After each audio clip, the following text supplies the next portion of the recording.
Hermanos, muy buenos días para todos. Espero que se encuentren bien. Trato de saludar a todos. No sé si se me quedó alguno, pero la intención es esa, ¿cierto? Muy bien, hermanos, una bienvenida. Ya los hermanos lo hicieron. Y bueno, qué bueno que haya una disposición para congregarnos, para venir a estudiar, a escuchar, a leer, ¿cierto? La palabra del Señor, la cual es viva, ¿cierto? Y eficaz. Y dice también las mismas escrituras en 2 Timoteo 3, 16 y 17 que toda la escritura es útil para enseñar, para corregir, para instruir, ¿cierto? Y el propósito de ello es algo importante, a fin de que todo hombre sea preparado para buenas obras. Entonces, ¿valioso estudiar las escrituras? Claro que sí, ¿cierto? Vamos entonces a orar y vamos a continuar en segundo libro de Reyes, capítulo 31, versículo 2, a finalizar, versículo 21, y algunas cosas importantes, como lo es toda la palabra, podríamos extraer de allí para nuestra edificación. Dios y Padre amado, queremos en esta mañana darte gracias por tu gran amor, por tu fidelidad, porque tú eres bueno, porque para siempre es tu misericordia. Gracias porque podemos tener la libertad de entrar al trono de la gracia, poder disfrutar de la comunión contigo. Gracias por el Espíritu Santo que nos has dado una vez que hemos reconocido a Cristo como Señor y Salvador. Gracias por la salvación, la vida eterna. Y Padre, oramos para que en esta mañana, al abrir tu palabra, podamos ser sensibles a ella, que ella sea la que nos exhorte, nos anime, nos consuele, que sea ella la que realmente esté brindando lo que cada uno de nosotros necesitamos para poder de esta manera aplicarlo y honrar el santo y glorioso nombre del Señor Jesús. Padre, así nos encomendamos pidiendo la dirección en cuanto a la exposición, pero también la atención necesaria para poder escucharla. En Cristo Jesús te alabamos. Amén. Bueno, hermanos, muy bien. Vamos a continuar ahí en ese capítulo 32. Seguimos aún con el rey Ezequías, un hombre que realmente hizo cuantas cosas valiosas para la nación, habiendo obtenido el reinado en medio de crisis económicas, políticas, sociales, espirituales, y que hasta donde hemos venido viendo, el propósito de Ezequías era empezar realmente a restablecer lo espiritual, porque de ahí en adelante todo tomaría forma. Entonces, en la ocasión pasada, en el estudio anterior, habíamos visto cómo ya después de haber organizado la parte espiritual, los sacerdotes, los levitas, todo ello, ya ahora inicia celebrando la Pascua. Y eso lo veíamos en el estudio anterior. Pero ahora en el capítulo 31, sigue Ezequías ahora organizando, ya dándole forma al orden, o con orden mejor, a todo lo que se tenía que continuar haciendo. Y hay un título que no es inspiración divina, pero que nos ayuda a considerar qué es lo que viene a continuación. Y en el versículo 2, para empezar el versículo 2, dice que Ezequías reorganiza el servicio de los sacerdotes y de los levitas. Y me llama la atención porque es una porción en donde nos habla del servicio, de la mayordomía y de las finanzas. O sea, es un capítulo, una porción administrativa. ¿Y quién era Ezequías? Era el rey. Era aquel que tenía que darle orden realmente a todo lo que estaba bajo su dominio, bajo su control. Y ya vimos cómo organizó el templo, cómo abrió otra vez las puertas, cómo hizo que se estableciese ese sacerdocio y pudiesen hacer el acto de purificación para poder celebrar esa Pascua. Pero era algo que ellos querían hacer con prontitud, porque había muchos años no se había celebrado de esta manera tan tan valiosa. Pero habían cosas por seguir organizando. Y Ezequías no quería dejar nada suelto. Él quería seguir adelante con esa labor de poner orden, de administrar, de servir. Y en eso empieza a involucrar al pueblo de Israel. La mayordomía, la administración, debe ir siempre acompañada del apoyo del pueblo. Por más que el papá y la mamá dentro del hogar, hablando de esa parte de mayordomía, hablando de la familia, se puede estar haciendo, pero hay una tarea, hay una responsabilidad ¿en quién? En los hijos, de obedecer y de cumplir lo que los padres están pidiendo o exigiendo, ¿cierto? Si hablamos de una empresa, hay una responsabilidad grande en los jefes, pero hay otra responsabilidad ¿en quién? En los empleados. Hay una gran responsabilidad en un presidente, pero ¿y qué del país? ¿Cierto? Si se va en contra, ¿podrá surgir? Ni la familia, ni la empresa, ni el país. Pero ¿qué podríamos pensar en cuanto a la iglesia? Dios ha colocado también ancianos. Y ellos tienen una mayordomía que cumplir, una responsabilidad que cumplir ante Dios. Pero también hay unas ovejas, hay una grey, hay una iglesia. Y realmente tanto liderazgo como pueblo, como familia, como empleados, como grey, como sea lo que podamos pensar en el área que sea, necesita siempre todo trabajar en unidad. Y es lo que Dios ha llamado a la iglesia también hoy en día, a la unidad, a trabajar en equipo, ¿cierto? Pero no es un principio que Dios apenas estableció para la iglesia, es un principio que Dios ha establecido desde el principio, en todas las áreas, ¿cierto? Entonces, cuando pensamos en esa labor de mayordomía, de administración, y aquí vamos a encontrar un principio que es el orden. Y si pensamos en primera carta a los Corintios, capítulo 14, versículo 40, dice la escritura allí, pero hágase todo decentemente y con orden. Y el contexto ahí ya es iglesia. O sea, se desliga de alguna manera el orden que porque ya no estamos en el Antiguo Testamento, no, sigue, continúa, porque Dios es un Dios de orden. Y en Proverbios capítulo 11, versículo 14, la primera parte, dice que donde no hay dirección sabia, caerá el pueblo. Es decir, que esa dirección, esa administración, esa mayordomía debe de ser en sabiduría, ¿cierto? Debe ser en sabiduría. Pero en sabiduría de las dos partes, tanto para la dirección como para el cumplimiento. Para poder que se cumpla tanto el orden como la unidad. Importante. Si consideramos nosotros en la iglesia, el Señor ha dado a todos y a cada uno dones espirituales. ¿Estamos de acuerdo? Amén, ¿cierto?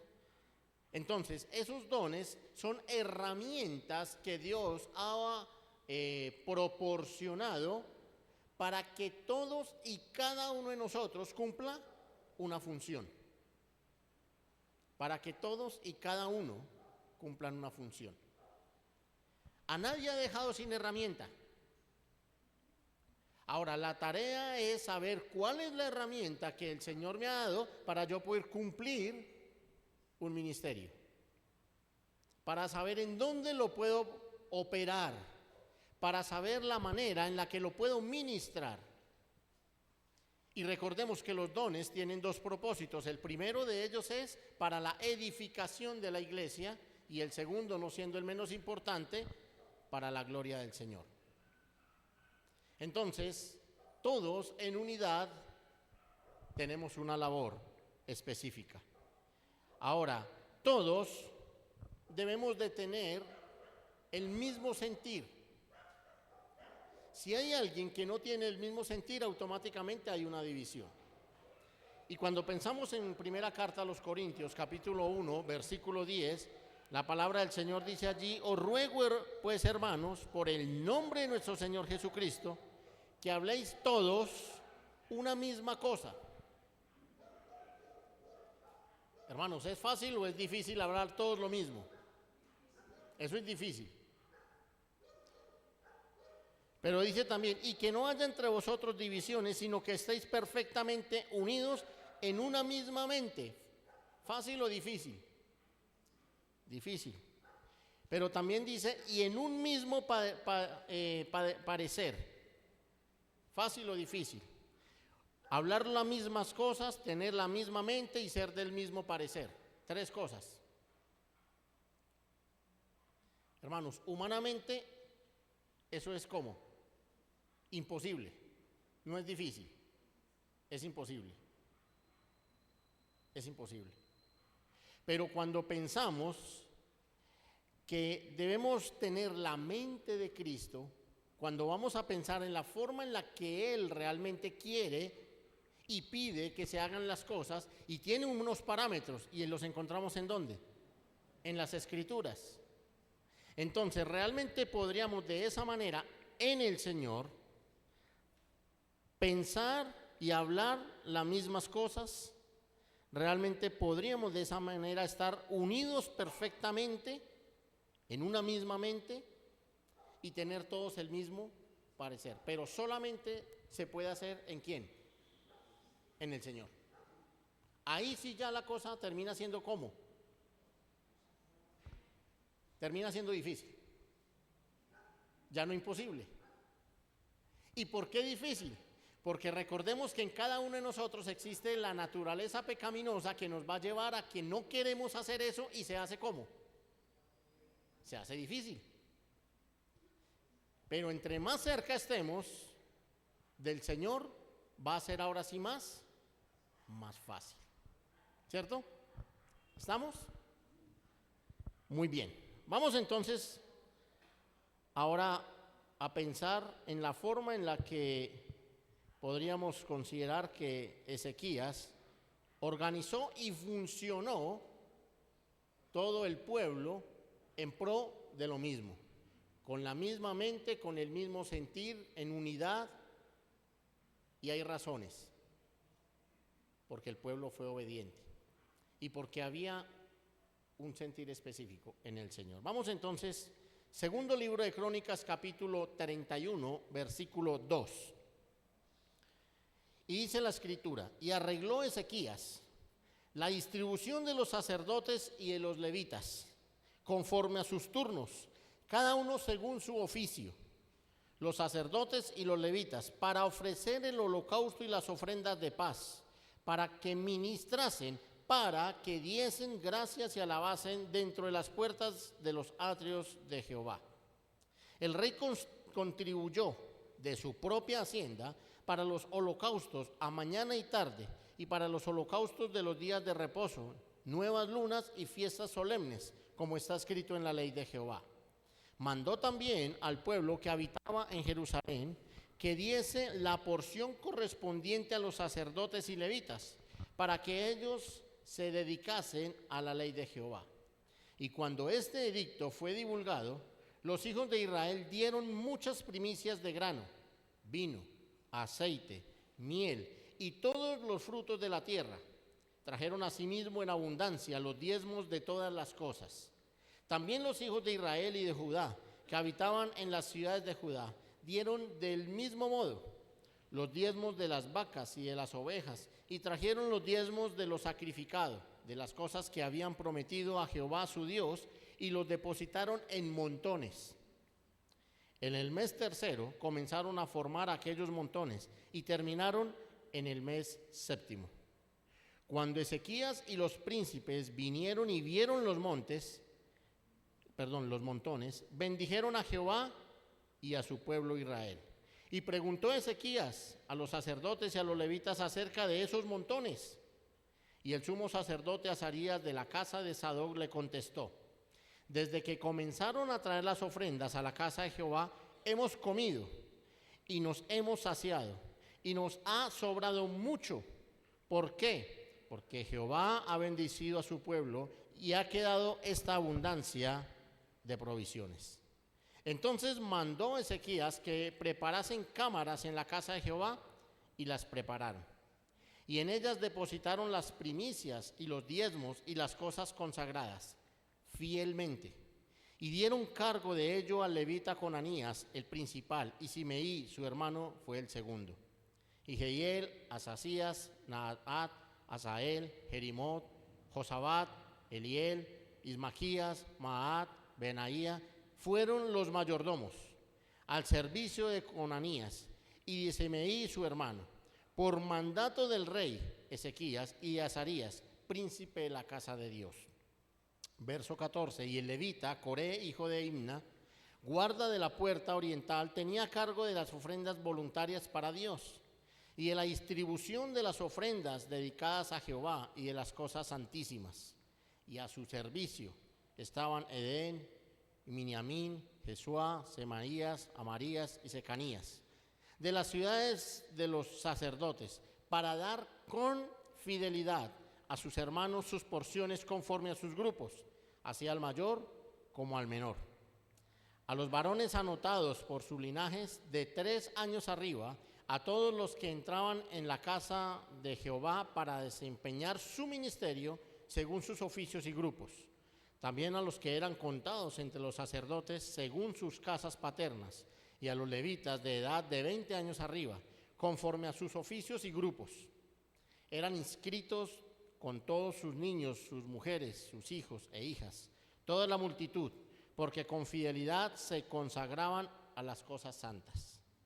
Del mismo modo, para los hijos de Aarón, sacerdotes, que estaban en los ejidos de sus ciudades, por todas las ciudades, los varones nombrados tenían cargo de dar sus porciones a todos los varones entre los sacerdotes y a todo el linaje de los levitas.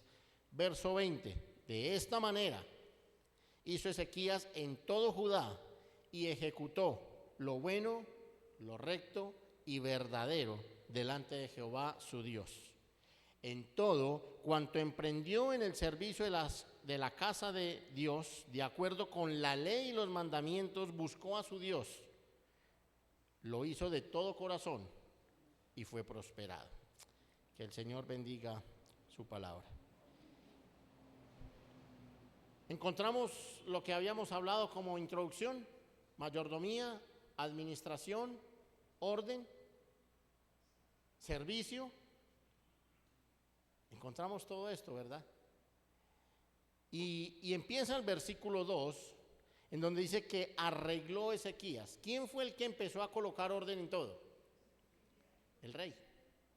El que tenía la responsabilidad, el que tenía realmente el privilegio ante Dios de cumplir ese servicio. Pero dice que él fue el que lo hizo, arregló pues. Pero dice que distribuyó e hizo entonces la distribución de los sacerdotes y de los levitas. Era lo que Dios en su palabra había mandado. Pero dice que los distribuyó conforme a sus turnos.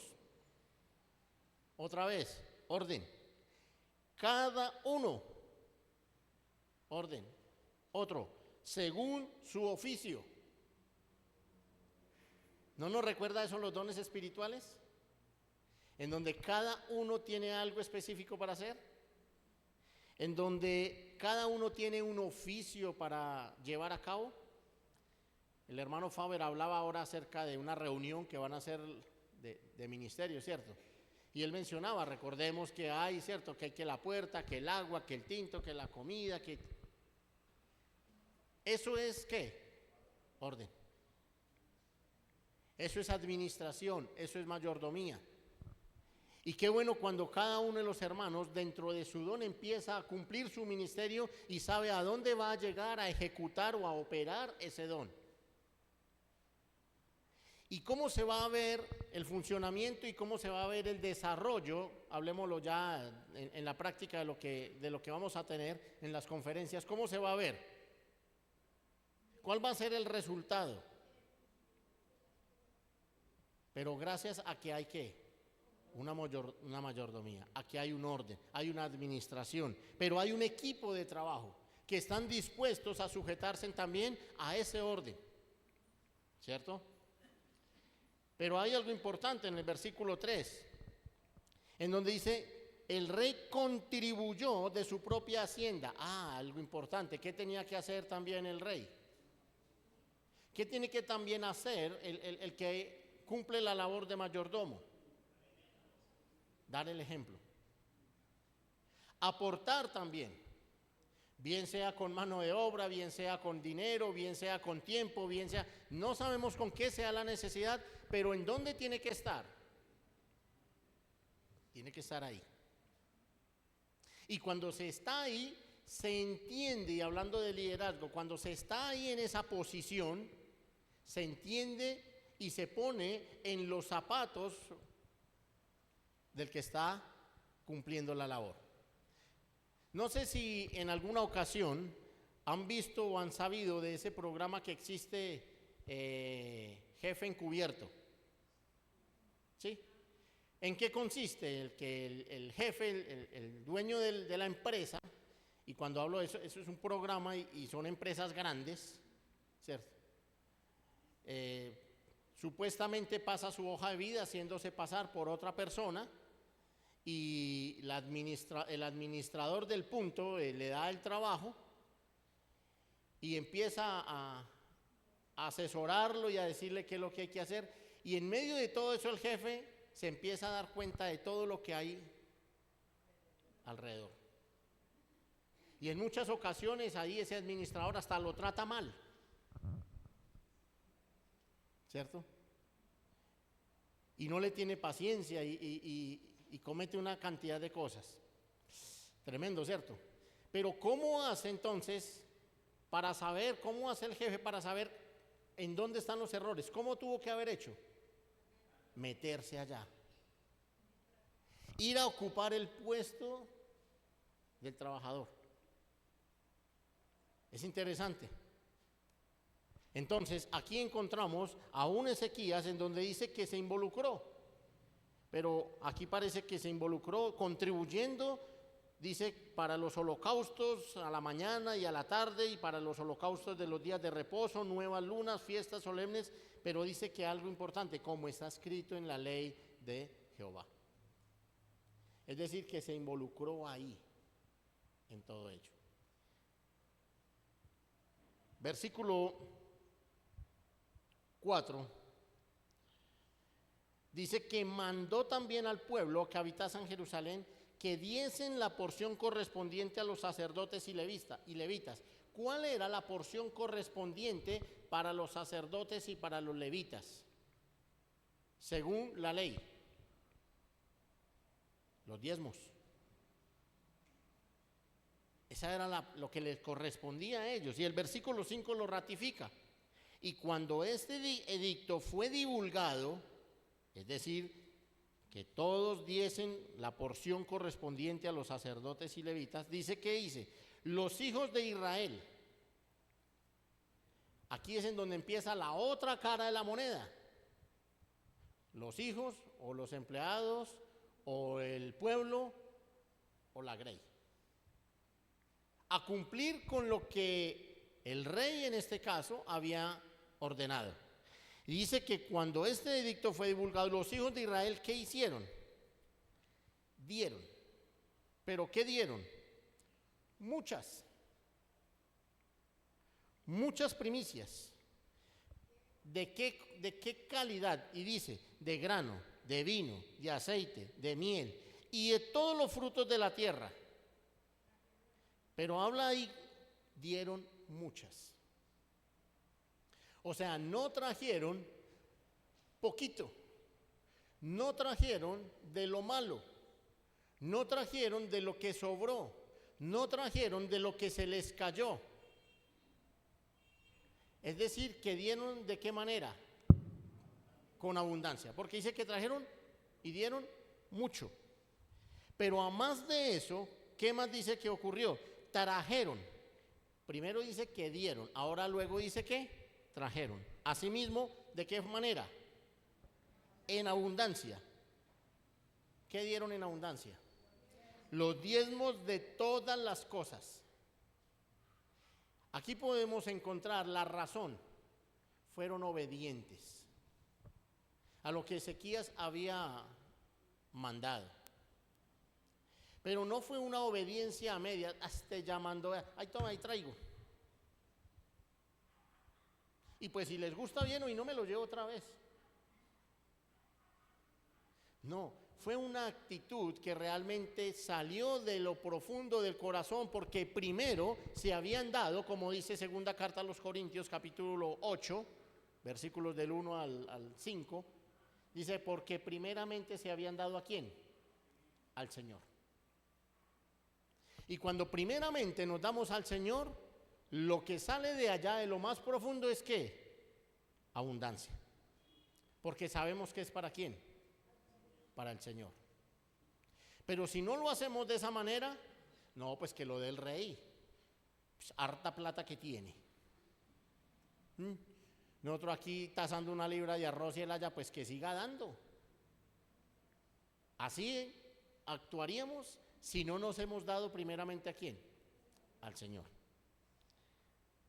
De manera tal que todo lo que hicieron, versículo 6, dice, también los hijos de Israel y de Judá que habitaban en la ciudad de Judá dieron del mismo modo.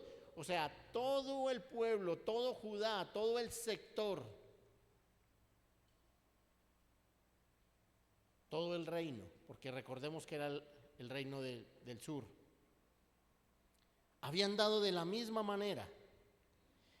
Y dice que dieron los diezmos de las vacas y de las ovejas y trajeron los diezmos de lo santificado de las cosas que había prometido a Jehová su Dios y lo depositaron ¿de qué manera? Miremos cuántas veces aparece la palabra árbol. Ah, no, mentiras, montones, ¿cierto? ¿Y lo depositaron en qué? En montones. Hermano, ¿ustedes saben cuánto tuvieron que haber traído para hablar de montones? O sea, cantidad. Mucho. Versículo 7, en el mes tercero comenzaron a formar aquellos montones y terminaron en el mes séptimo. En el mes tercero empezaron, en el cuarto, en el quinto, en el sexto, en el séptimo terminaron. 5 meses, ¿haciendo qué? Empezaron a formar 5 meses formando montones. O sea, ¿cómo fue las ofrendas? ¿Cómo fueron los diezmos? Muchas y en abundancia.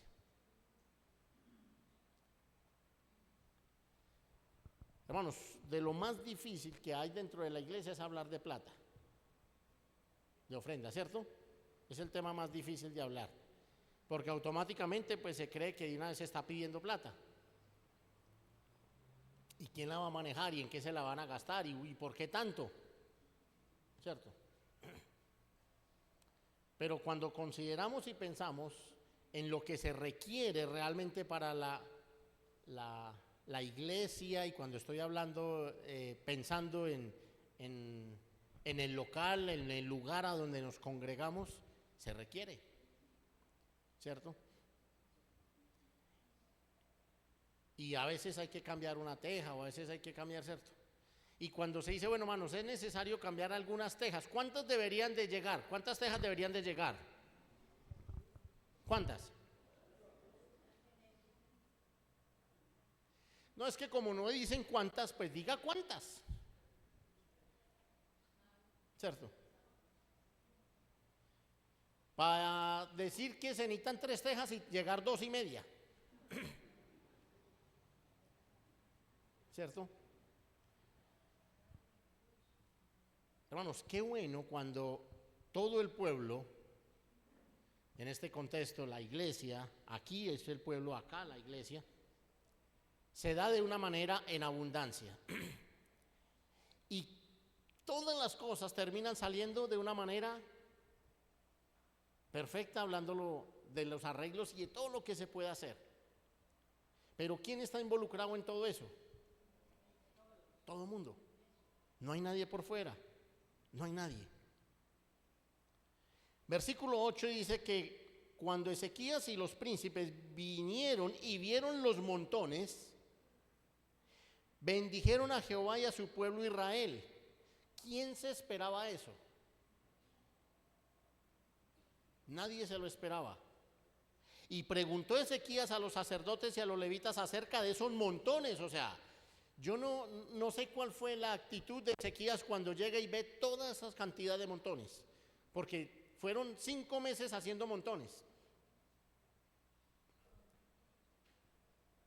¿Qué pensaría Ezequías? Uy, un terremoto, ¿qué? Aquí que acumularon un poco de montones de cosas. O sea, ¿qué es esto? Estaba asustado. Y el sumo sacerdote Azarías, de la casa de Sadoc, le contestó. ¿Quiénes son los que contestaron? El sacerdote, aquellos a quienes pertenecían esos diezmos.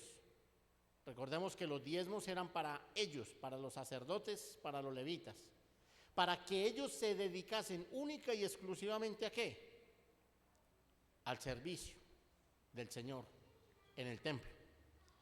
Y entonces la respuesta de Sadoc dice, desde que comenzaron a traer las ofrendas a la casa de Jehová, hemos comido y nos hemos saciado y nos ha sobrado mucho.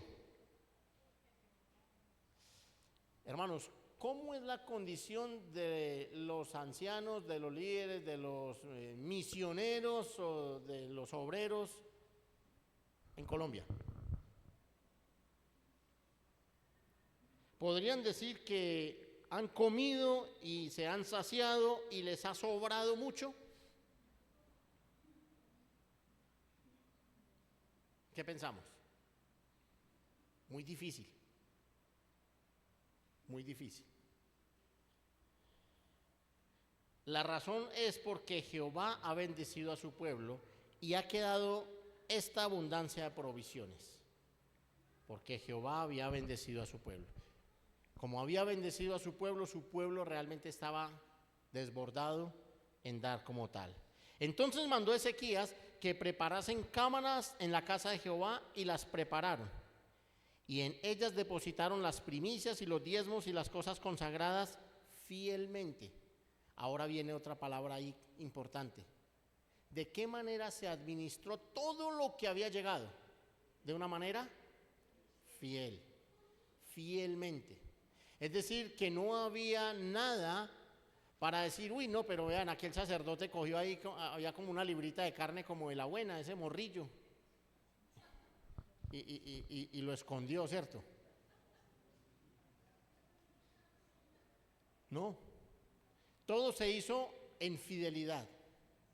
Es decir, todo se hizo en transparencia. Es decir, que todo se hizo realmente de una manera en que nadie podía decir nada de nadie. Y dieron cargo de ello al levita Conanías, al principal, y Simeí, su hermano, fue el segundo. Y empiezan a ejercerse en algunos otros ministerios, porque ahora vienen otros nombres ahí que fueron también mayordomos.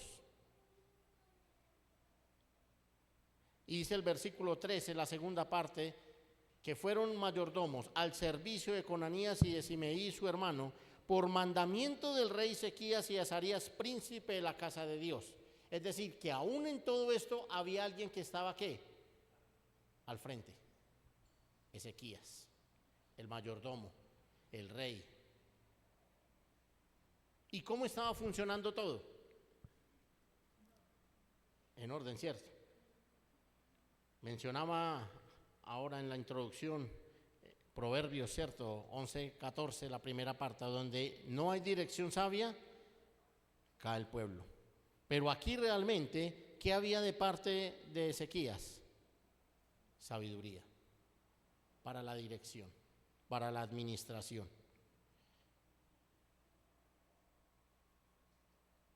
Versículo 18.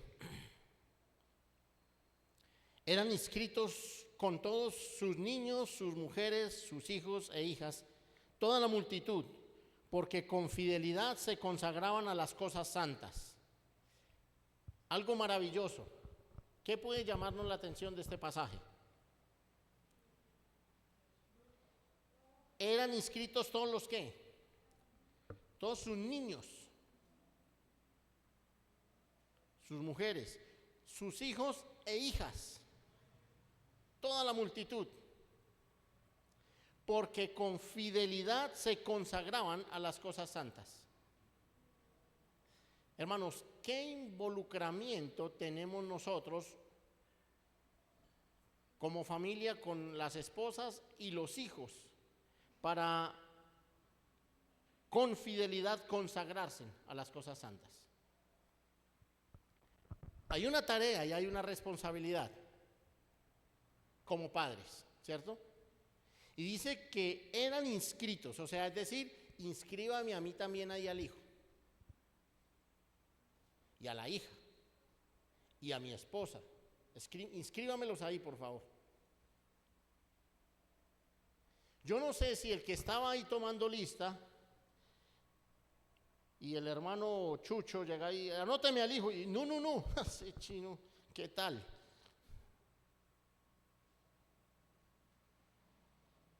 ¿Cómo quedaríamos? El hijo, nuestros hijos deben de estar involucrados ¿en dónde? Ahí.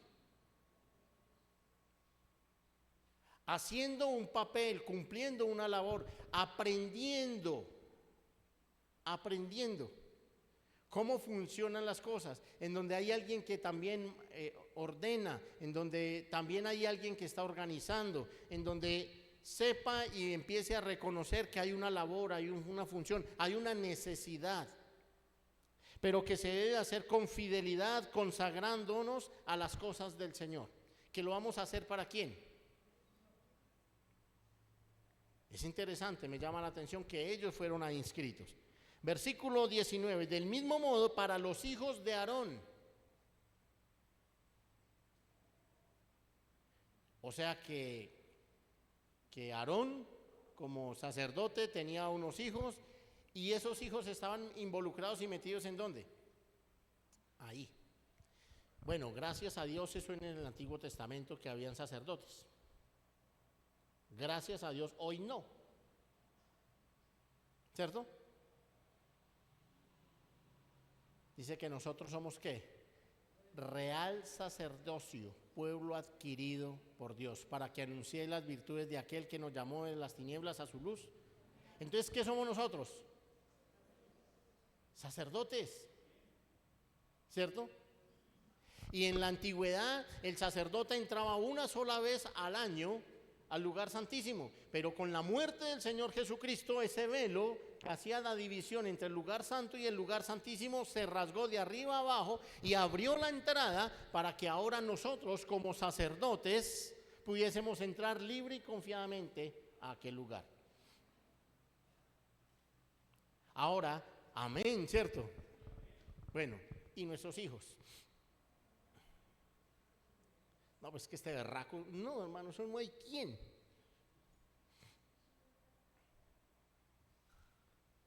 Es una tarea que empieza ¿cuándo? ¿Cuándo empieza esa tarea? Cuando el niño tenga uso de razón y él entienda, él lo va a aceptar. No, ya perdimos el año. Aquí habla de unos niños, habla de unos hijos que deberían de estar involucrados en esa labor.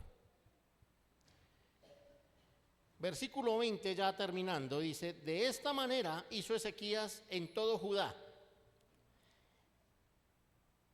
y ejecutó lo bueno, lo recto y verdadero delante de Jehová su Dios. Yo puedo considerar de la manera en que hizo Ezequías todas estas cosas, y puedo encerrarlo en una palabra: celo por la obra. Celo por la obra.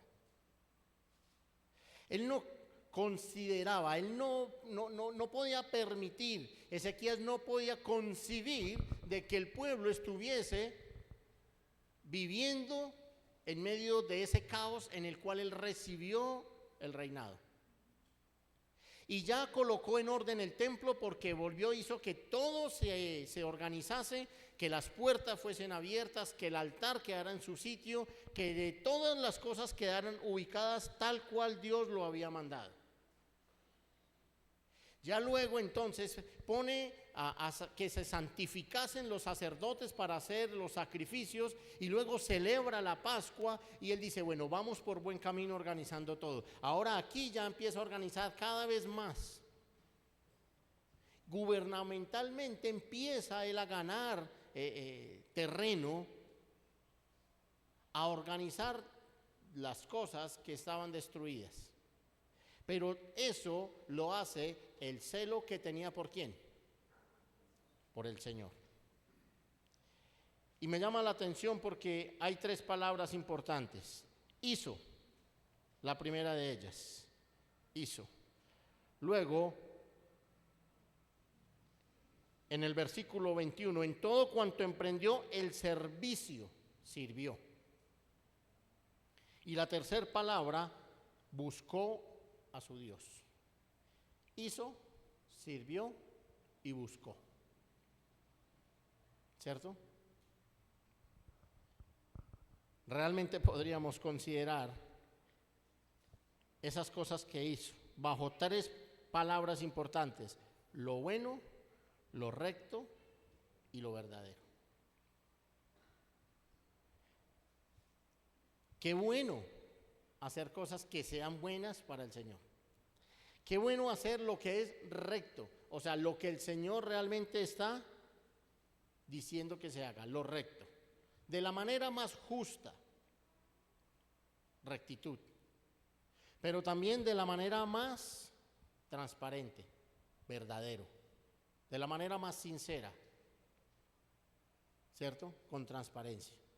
Y de esa manera obró Ezequías, pero no fue haciendo lo bueno, lo recto y lo verdadero delante del pueblo, sino delante de ¿quién? Delante de Dios. Y eso es lo que realmente debemos estar pensando. No delante de los hombres, sino delante de ¿quién? Delante de Dios.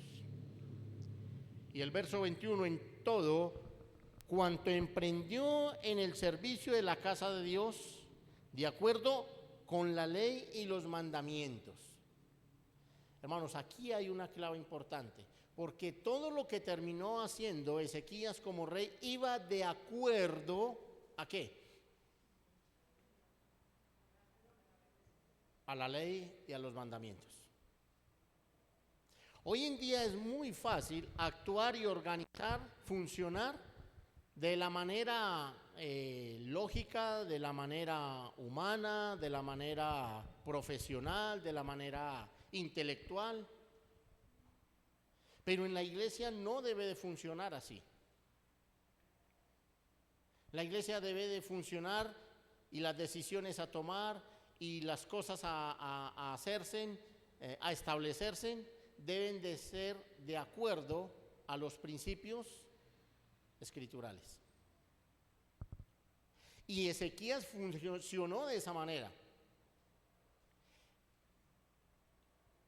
En Santa Rosa estamos viendo el libro de Esdras, es decir, lo que ocurre después de todo esto, cuando llegan ya, después de cumplirse 70 años, llegan a Jerusalén a establecer otra vez de las ruinas. Y mencionaba lo que podía haber hecho Zorobabel cuando hizo su primera parte de la deportación: construir el templo y empezar de nuevo y hacerlo ahí en la entrada de Jerusalén. ¿Sería bueno o no? ¿Qué pensaríamos? ¿Sería bueno? Sí, ¿por qué no? Y la puerta del templo era una puerta grande y Zorobabel podía haber dicho, no, venga, hagamos esa grande, pero hagamos unas chiquitas por los lados para que pues la gente, como va a ser mucha, pues puedan entrar por todas partes y no se nos atumulten toda la gente en una sola puerta. ¿Suena bueno o no? Y el techo que sea como corredizo, por si se encierra mucho el calor, pues que podamos como correrlo para que no se encierre mucho el calor. Y el candelero, porque como esas eran velas, ¿cierto? Y con las despabiladeras y todo eso, pues unos bombillitos, para que no generen mucho calor. ¿Todo eso suena bonito o no? ¿Por qué no? Pero no era así. Tenía que ser ¿cómo? Y para poder reconstruir el templo tenían que conocer, ¿qué tenían que conocer? La palabra de Dios, tenían que saber y conocer ahí el Éxodo, cómo realmente todo se tenía que hacer, cómo realmente ahí David hizo el diseño que Dios le mostró y se lo presentó a Salomón para que Salomón lo hiciese tal como él lo había mandado. Así debería de ser. Y aquí lo que dice Ezequías, que dice que todo el servicio que hizo a la casa de Dios fue de acuerdo con la ley y los mandamientos. Buscó a su Dios. Es decir, que todo parte, ese celo parte de una relación ¿con quién? De una relación con el Señor. ¿Lo hizo de qué manera? De todo corazón. Y viene la parte envidiable. No, yo no sé. ¿Y fue qué? Y fue prosperado. Es decir, que cuando hacemos las cosas de toda esta manera, ¿hay bendición del Señor o no? El Señor honra a los que le honran. Pero ¿cuántos queremos ser honrados por el Señor, pero no hacemos nada? Y si lo hacemos, lo queremos hacer a nuestro gusto, a nuestra manera. Y en el tiempo que podamos, que nos sobre o que querramos. No, miremos cómo realmente Ezequías termina haciendo la obra de una manera sabia. ¿Por qué? Porque tenía una relación con Dios. Orden, administración, mayordomía, finanzas, todas estas cosas, servicio, fueron los que dieron que todo funcionara de una buena manera para poder actuar y que la nación pudiese funcionar. Dejamos hasta ahí, hermanos, que el Señor bendiga su palabra, que nos ayude a considerar qué papel juego yo en medio del pueblo de Dios, de la iglesia, a pensar en que lo que yo debo de dar al Señor no debe ser de lo que nos sobra, sino debe ser en abundancia, de corazón, para el Señor, y que podamos realmente considerar de que lo mejor que podemos hacer es consagrarnos a Él, vivir en fidelidad como tal y pensar en lo bueno, lo recto y lo verdadero que se haga para Él delante de su presencia. Que el Señor bendiga su palabra. Dios y Padre amado, te alabamos y te damos gracias en esta tarde ya, por el privilegio de poder abrir tu palabra en libertad, de poder escucharla, de poder aprender de lo que tú tienes para nosotros. Gracias porque es viva y es eficaz y rogamos para que quede grabada y guardada en nuestra mente y en nuestro corazón. Queremos, Señor, encomendarnos a ti en esta tarde, lo que falta del día, que nos guardes, nos lleves con bien a nuestros lugares de origen y que podamos en cada uno de ellos también considerarte a ti como lo que tú eres, nuestro Dios, nuestro único y suficiente Salvador, nuestro Señor, a quien le debemos la gloria, la honra y la alabanza. En su nombre te alabamos. Amén.